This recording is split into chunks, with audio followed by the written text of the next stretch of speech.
that we have is love.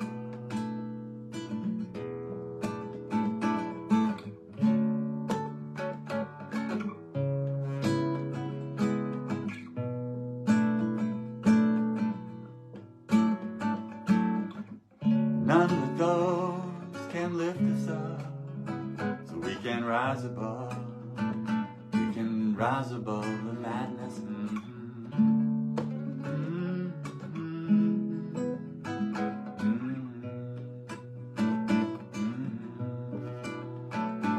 So give love, it's the only thing that cures you.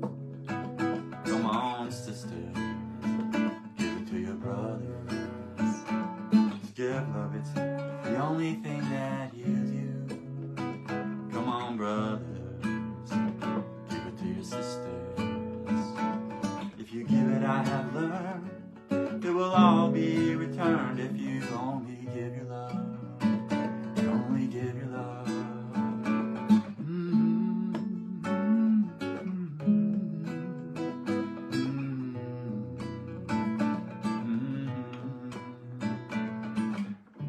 None of those can lift us up, so we can rise above. We can rise above the madness and all that we have is love. All that we have is love. Ooh, yeah. Don't key change.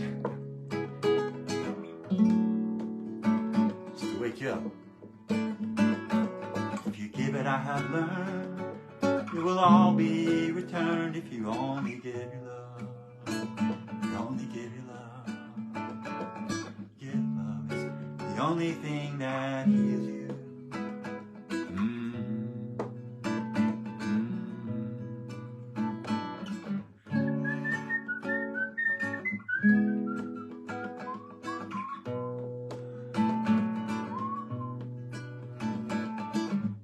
Soon we'll find our own way home, 'cause we all need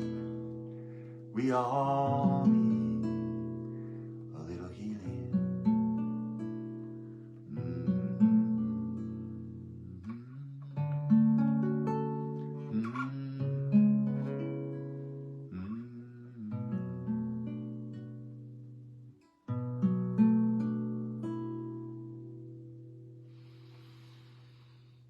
Namaste, everyone.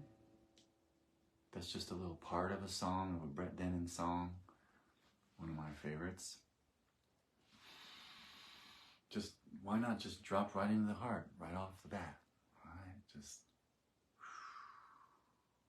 100,000 watts. Who could argue with that? It's like, brain is cool.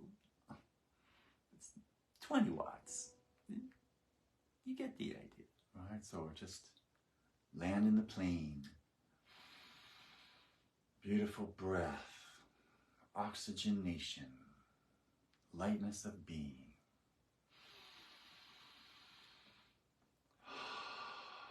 Just peace and love, just flow right out. Breathing in. Eventually you want to be able to breathe so that exhalation is longer. That's called hypoventilation. So it gives us magical powers. Allows your autonomic nervous systems to kind of grab hold of themselves. So just while we're still basking in the song wave, that good feeling, just like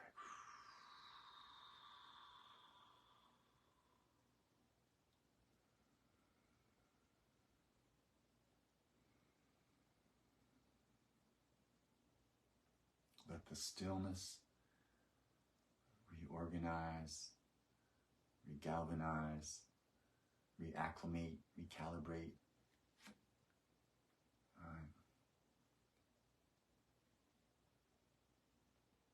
And so if you're almost not breathing at all, that's not such a bad thing. If it's very slow and easy, then we can start to fulfill some of what the Japanese call Ikigai. Ikigai, which is it's like the art of meaningful life. And I remember I lived in Japan once for a year, and it really is like the ultimate Virgo nation. It's like, here we are, full moon in Virgo, new moon in Virgo. Good time to get all your ducks in a row, kind of figure out all the details, pay the bills, sort of line it all up for the future.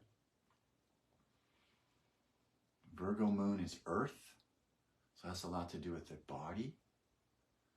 So a lot of these Ikigai strategies are about long life, how to take care of the body, mind, spirit. So I thought, I just made a list of a whole bunch of them. We can kind of pick out the goods, kind of see where the intuitive mind wants to take us. Ikigai, right? Just feel this, all the strategies available for meaningfulness, purpose, happiness, lightness of being, good feeling that attracts the healing. So to start, we'll just like establish in the silence. So the silence is speaking stronger.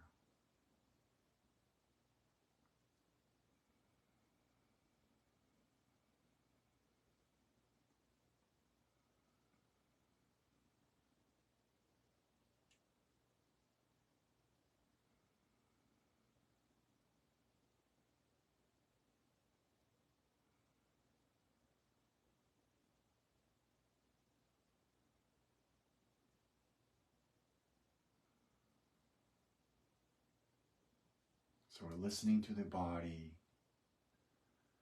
new moon in Virgo, Earth.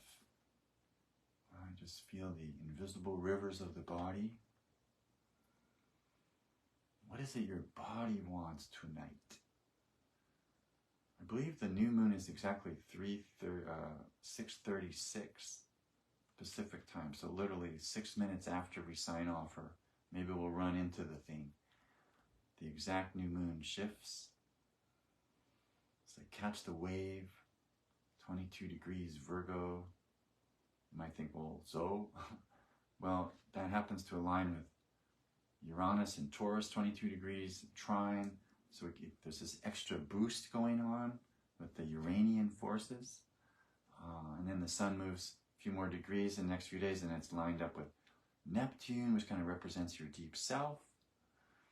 So it'll be like, translated mythopoetically, you could say, get all the ducks in a row, get the external stuff taken care of, make sure your earth body is secure, so that you can experience this sort of more Neptunian download, right? This sort of more cosmic thing that's available in the next few days.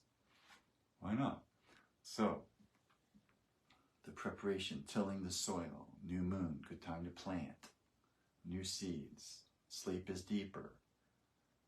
Right? The moon is sort of not in the forefront, right? Sort of nested behind the earth. Sort of like the superstar who's able to be slightly out of sight. Right? So we're breathing into this Virgoian moment.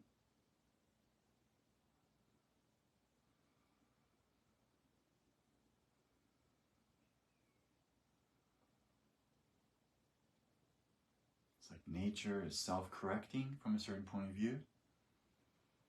So it's like when you're still and anchored and centered, it's like a lot of the stuff that's kind of chaotic and unresolved just kind of integrates itself by itself through the siddhi, right? Through the, you could say, the power envelope of your attainment. And if you've been meditating and doing any kind of yoga for the last 20 years, or even 2 years or 2 minutes, you'll have some kind of result, right? From, it's like your good work. So it's like looking into your attainment. There's a lot of folks who tune in who've been with spiritual masters for years and years and really advanced, right? And we know all this stuff, but it's good to hear it, right? So we package it together so we can use it correctly. Well, let's see some of the groovy lists here. Well, let's see the Ikigai ones. Stay active, don't retire. So a lot of these guys in Okinawa that practice it, they keep working until they're 90 years old. Matter of fact, this one doctor I was quoting here, he died at 105 and he was still working. Take your time. What's the rush? Don't fill your stomach. 80% rule in Japan. In India, it's the way they think of it is 1/3, 1/3, 1/3. So you have 1/3 food, 1/3 water, 1/3 prana, oxygen. Surround yourself with good friends, community, meditation groups, games, fun stuff, right? It's like fun, sort of like the big thing, right? I have another list here somewhere.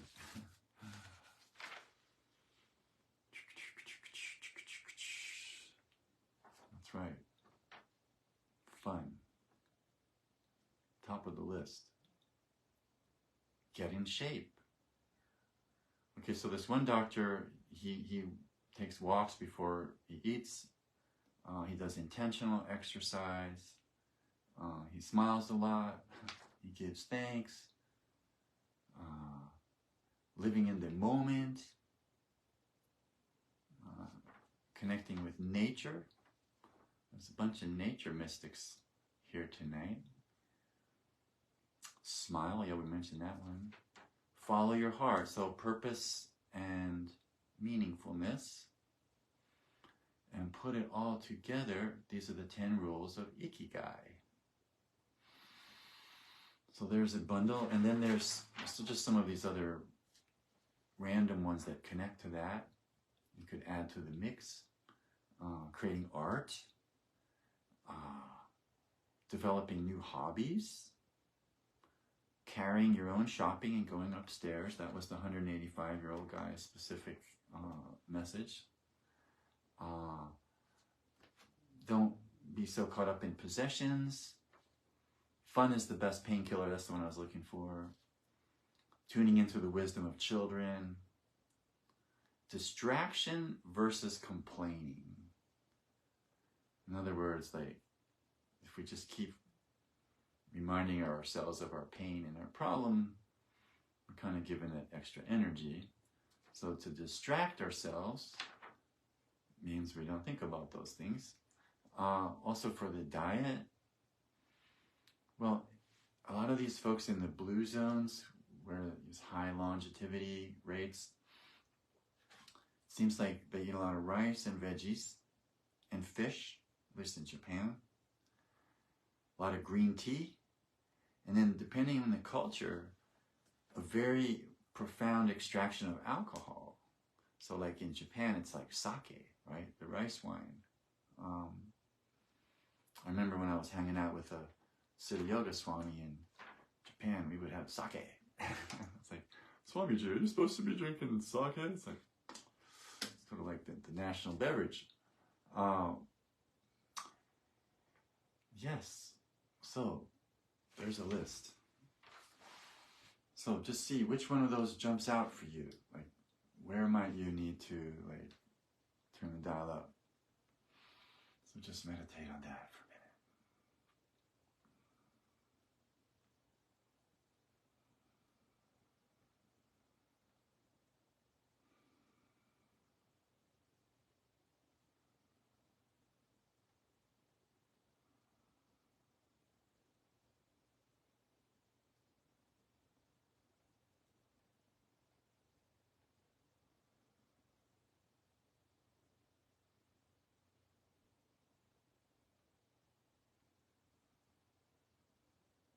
So the obvious one that's missing from the list is meditation.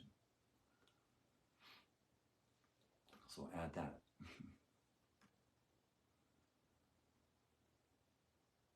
But then you can make the case that to do any of these things requires a kind of meditation, right? So, well, let's say this kind of meditation where you're just basking in the glow,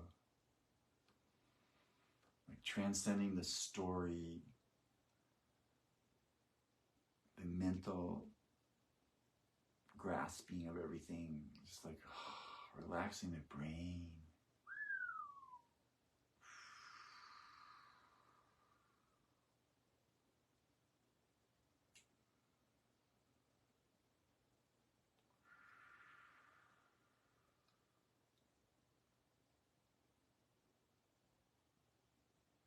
You know, the image I just got there was, you know, back in 1986, I used to teach school in Manhattan at this boarding, not a boarding school, it was a private school at St. Bernard's School. And I would go up and down these steps. My classroom was, I think, on the 3rd floor a lot.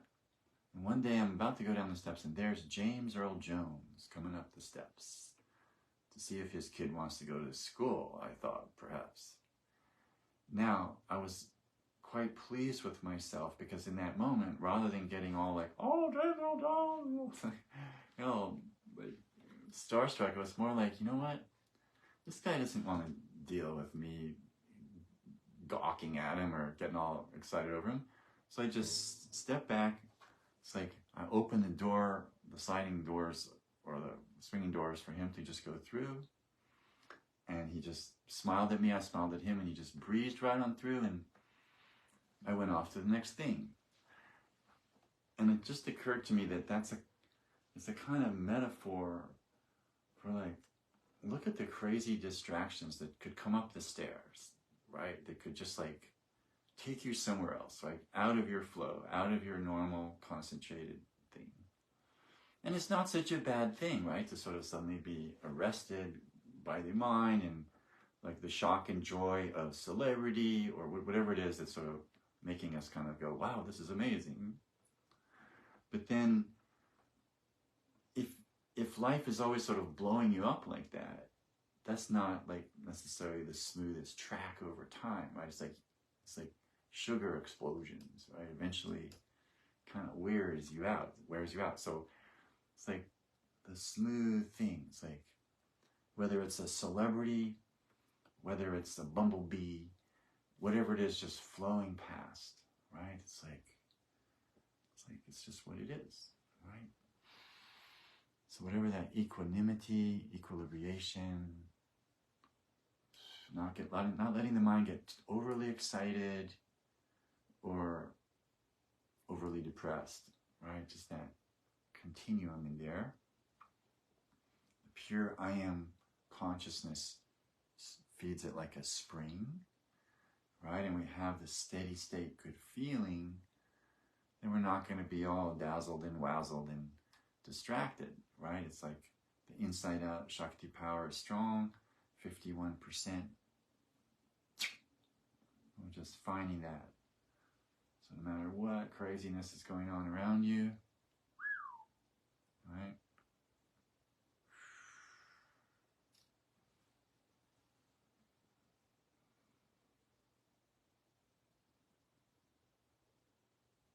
And you can see your evolution over time with something like that.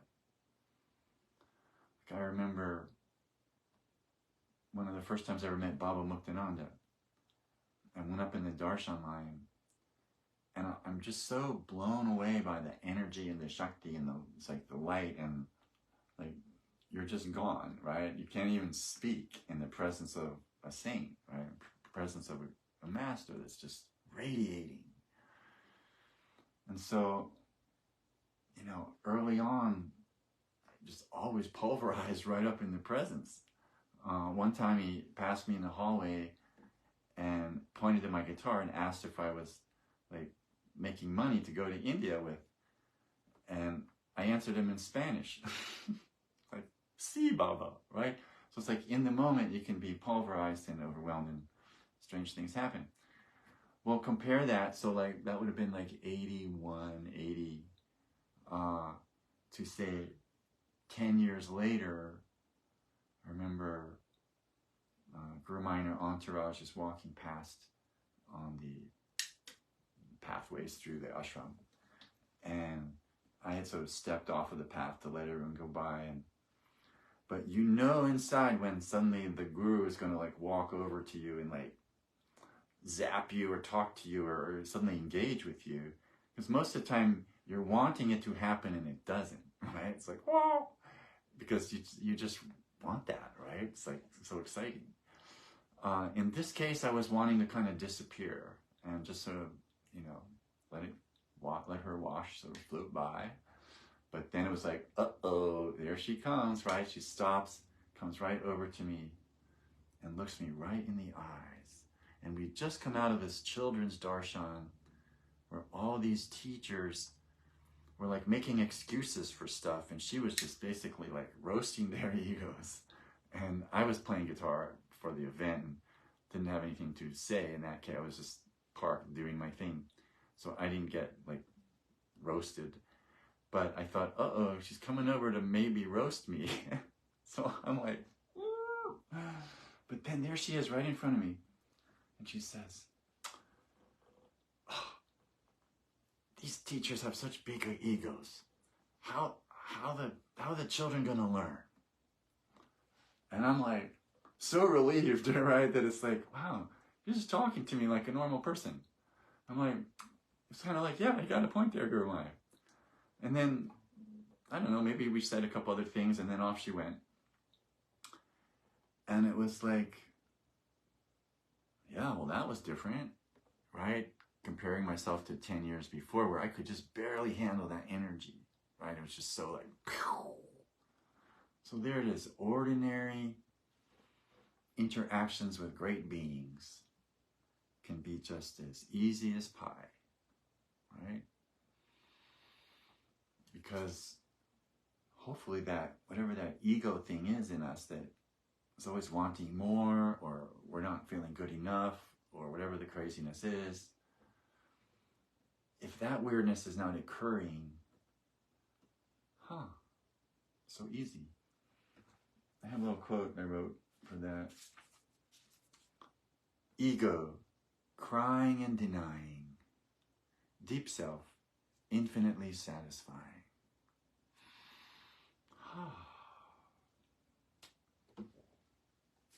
Why not? Okay. Let's take a minute. Just find the center.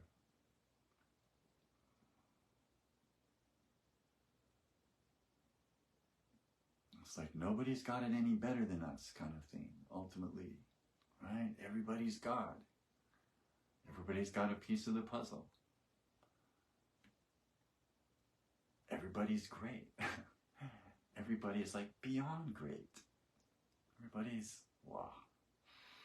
So here we are, celebrating our wondrousness. Beautiful breath through the nose. This new moon coming up in a few minutes. It's like brand new cycle ready to unleash. Just wrapping up the past.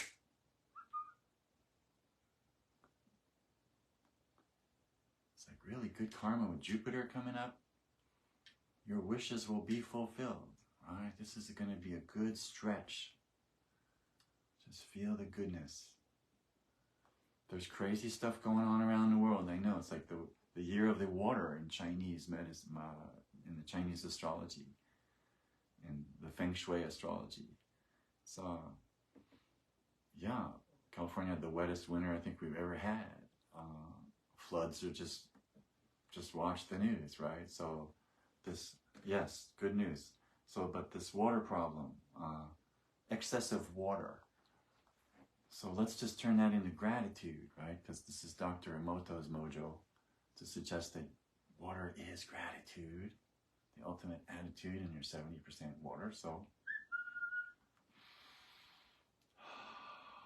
just feel that beautiful water being that you are. Yes, all connected.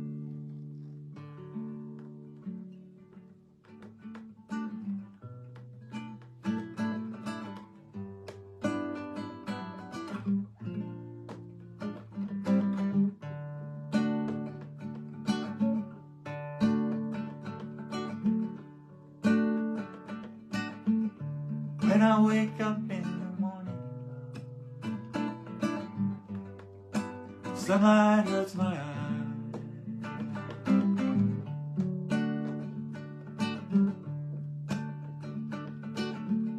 Something without warning, love,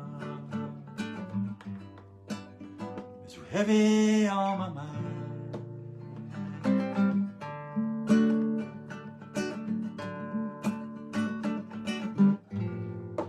Then I look at you, and the world's all right with me. Just one look at you, and I know it's gonna be a lovely day, lovely day. It's a lovely day, lovely day, lovely day, lovely day.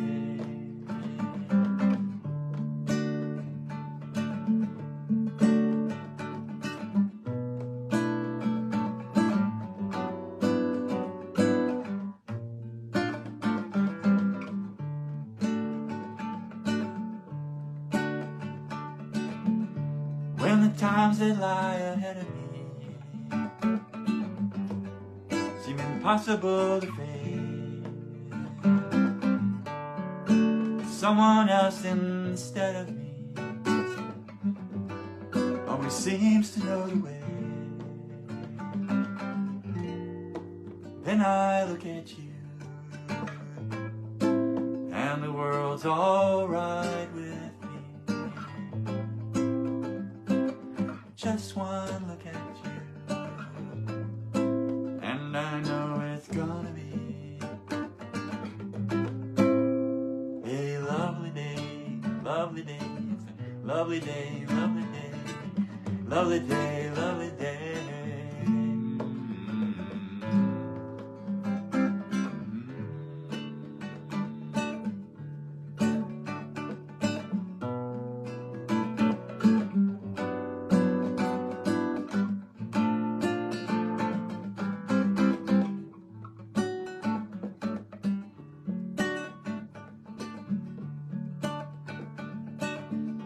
When I wake up in the morning, love,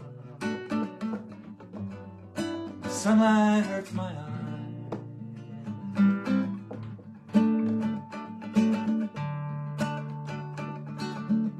Something without warning, love, there's a heavy on my mind.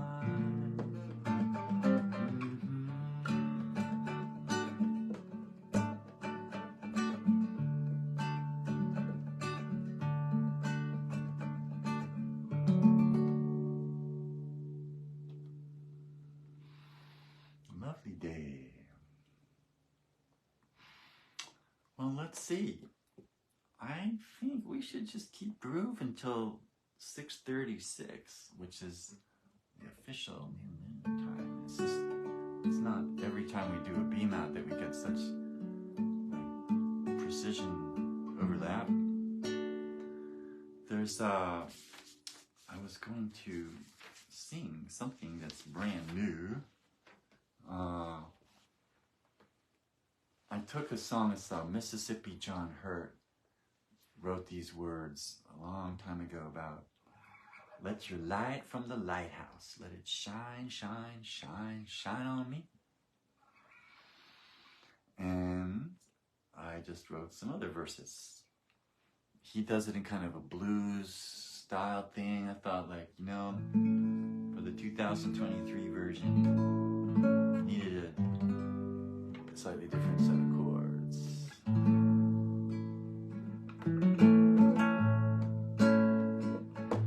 Let your light from the lighthouse, let it shine, shine, shine on me. Let your light from the lighthouse, let it shine, shine on me. Into love we grow deeper, deeper and deeper every day. Into love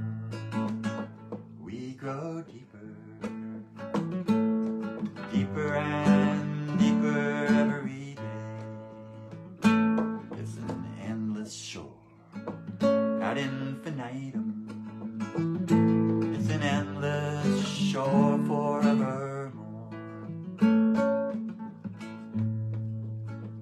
It's an endless shore ad infinitum. It's an endless shore forevermore. Sea of love goes on forever. An endless shore forevermore. Around the bend, there's no end. An endless shore forevermore. Maybe you can catch the Rumi references there. Endless shore is one of his favorite metaphors.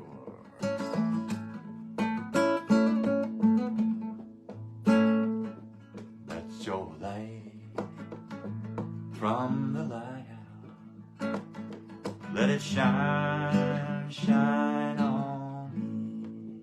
Let your light from the lighthouse, let it shine, shine, shine, shine on me. It's an endless shore ad infinitum.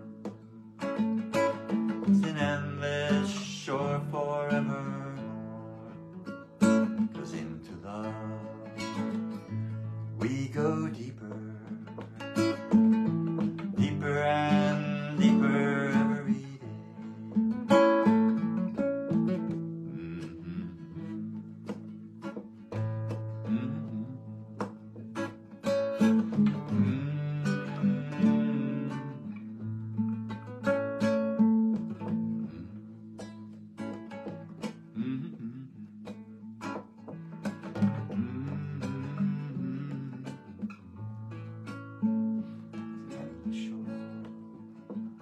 Goes on forever,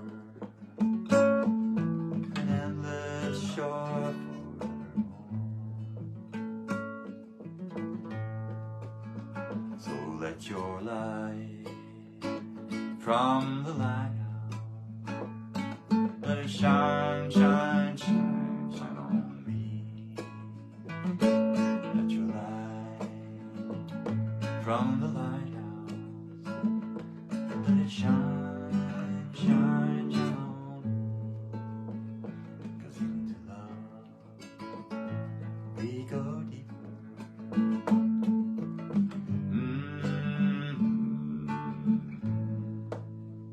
It's the new moon, coming creeper, coming closer.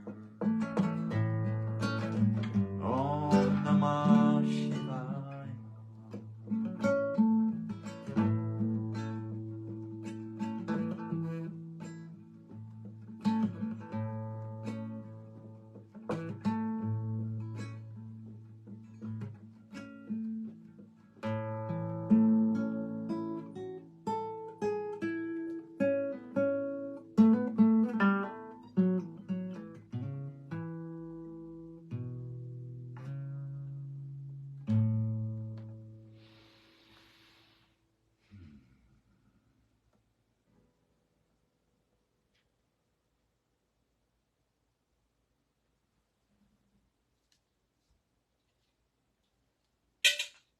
Sayonara.